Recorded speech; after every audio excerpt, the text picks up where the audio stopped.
শ্রমিকদেরকে এই মুহূর্তে শ্রমিক ছাঁটাই করে আপনি সেনাবাহিনী বা কাউকে দিয়ে বিমানবন্দর চালানো যাবে, আমার মনে হয় সরকার হয়তো শেষ পর্যন্ত কোনো না কোনো কনসেশন দিয়ে ছাড় দিয়ে এটা করবে। এবং রমজানের পণ্যের কিন্তু এখন মাল খালাস হবে, ঢুকবে, সরবরাহ কমে যাবে, পণ্যের দাম বেড়ে যাওয়ার একটা সম্ভাবনা দেখা যাচ্ছে। আসলে ওভারঅল নতুন সরকার আসলে, যেই সরকারই আসুক, বিএনপি আসুক, জামাত আসুক, এনসিপি আসুক, যে সরকারই আসুক, আমার এরকম বন্দরের অবস্থার উপর নতুন সরকারের উপর কতটুকু চাপ পড়বে, আমার রোজার চাপটা কেমন পড়বে, এটা অত্যন্ত আশঙ্কাজনক। আমি মনে করি যে চিটং পোর্ট বন্ধ থাকা যে কোনো সময়ের জন্যই একটা বিরাট সংকট। বিশেষ করে আপনি এখন যে প্রেক্ষাপট বললেন যে সামনে রমজান এবং রমজান উপলক্ষে তো এমনিতেই আমাদের সাপ্লাই এর প্রয়োজন, স্মুথ সাপ্লাই দরকার, টাইমলি আসা। আমি এখানে যে ব্যাপারটা অবজার্ভ করেছি যে আমাদের দেশে প্রায়ই আমরা দেখি যে পরিবর্তনগুলো এত বেশি অ্যাব্রাপ্টলি করা হয়, যেটাকে আমরা ডিউ প্রসেসের অভাব দেখি।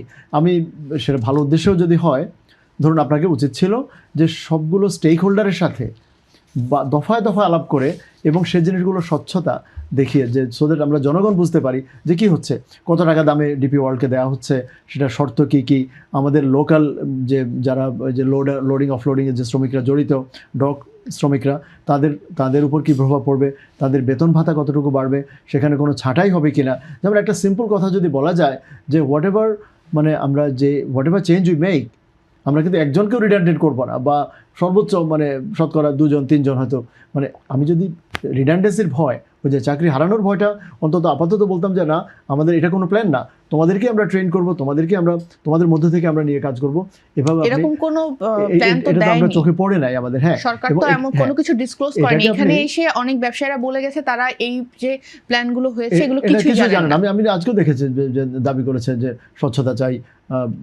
একজন অর্থনীতিবিদ বলেছেন। সেটাই বললাম যে আমাদের ইটস এ ক্লাসিক ফেলিয়ার, যে আপনি চেঞ্জ ম্যানেজমেন্টের একটা এসেনশিয়াল স্টেপ হচ্ছে যে আপনি আপনার গোলটা পরিষ্কার করা, এবং যাদেরকে চেঞ্জের জন্য যারা ইফেক্টেড হবে, ইনক্লুডিং আমাদের ইম্পোর্টার্স, বিজনেস কমিউনিটি, স্পেশালি যারা হ্যান্ডলিং করছেন এবং যারা এক্সপোর্টার্স, তাদের সবার সাথে আপনাকে অত্যন্ত ইনডেপথ ব্রেনস্টর্মিং করা, তাদের সাথে আলাপ করা। এই আলাপের অসুবিধার কারণেই কিন্তু এটা তৈরি হচ্ছে। এবং নতুন সরকার এসে হয়তো তাৎক্ষণিক কোনো ব্যবস্থা নিতে হবে। এক্সট্রিম মশার কয়েল প্ল্যান্ট ফাইবার দিয়ে তৈরি, তাই সহজে ভাঙে না, সুগন্ধিযুক্ত ও নিরবিচ্ছিন্নভাবে জ্বলে। ডেঙ্গু, চিকুনগুনিয়া বাহি সহ যে কোনো মশার বিরুদ্ধে দেয় এক্সট্রিম সুরক্ষা।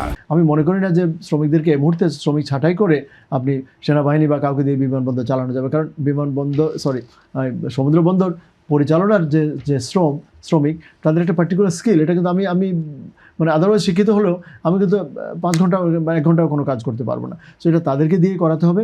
এবং আগেও আমাদের চিটং বন্দরের বিভিন্ন সময় ক্রাইসিস হয়েছে, সেটার পর আবার সমাধান হয়েছে।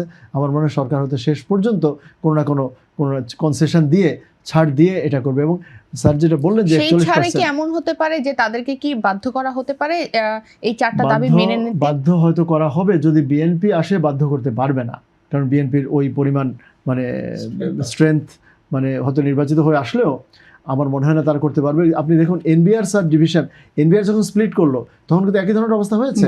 কিন্তু যেহেতু এই সরকার কোনো দলীয়ভাবে প্রভাবিত ছিল না, এবং সরকার কিন্তু যার বাছাই করে কয়েকজন কর্মকর্তার উপর তাদের ফাইল টাইল চেক করা শুরু করলেন, তাদের পেছনে দুদককে লেলিয়ে দিলেন এবং দেখলেন যে আপনি মোটামুটি আন্দোলন সোজা হয়ে গেছে। এখানেও আপনাকে হয়তোবা ওই ধরনের কোনো ট্যাকটিক অ্যাপ্লাই করতে হবে যে কারা এর পেছনে আছে, উল্লেখযোগ্য তারা ট্যাক্স দিচ্ছেন কিনা, এটা আমি বুদ্ধি দিয়ে দিচ্ছি না, দুদক তাদের পিছনে লেগেছে।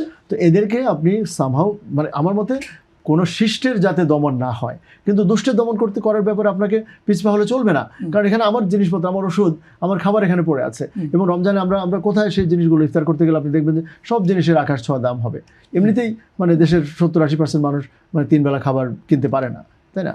তো সেখানে তাদের উপর আরও বড় বোঝা, এবং যারা এটা ব্ল্যাকমেল করছেন, আমার শ্রমিক ভাইদের প্রতি, বোনদের প্রতি আমার অল সিম্প্যাথি আছে। আমি শিওর যে আজকে আমাদের ইম্পোর্টাররাই কিন্তু তাদেরকে বাঁচিয়ে রেখেছে, কারণ জিনিস আসে বলেই কিন্তু উই হ্যাভ এ জব। এখন যদি আমরা জাহাজগুলোর জন্য তারা বিমুখ হয়ে যায় যে না চিটং যাও মানে এক্সট্রা 15 দিন বসে থাকা, ওই যে হ্যান্ডলিং, তারপর ওয়েটিং কস্ট, সব কিছু, এটা বিশ্বাস করবেন এত মেসি একটা সিচুয়েশন। যদি কস্ট অফ ডুইং বিজনেসের কথা চিন্তা করেন, আপনি তো নিজেই বলেছেন তনিবা যে ওনাদের কম্পিটিটিভনেস লুজ করবেন, তাহলে আলটিমেটলি রিপল ইফেক্ট যেটা পড়বে সেটা হলো ইকোনমির, আমার আনএমপ্লয়মেন্ট বাড়বে, আমাদের জিনিসপত্রের দাম বাড়বে,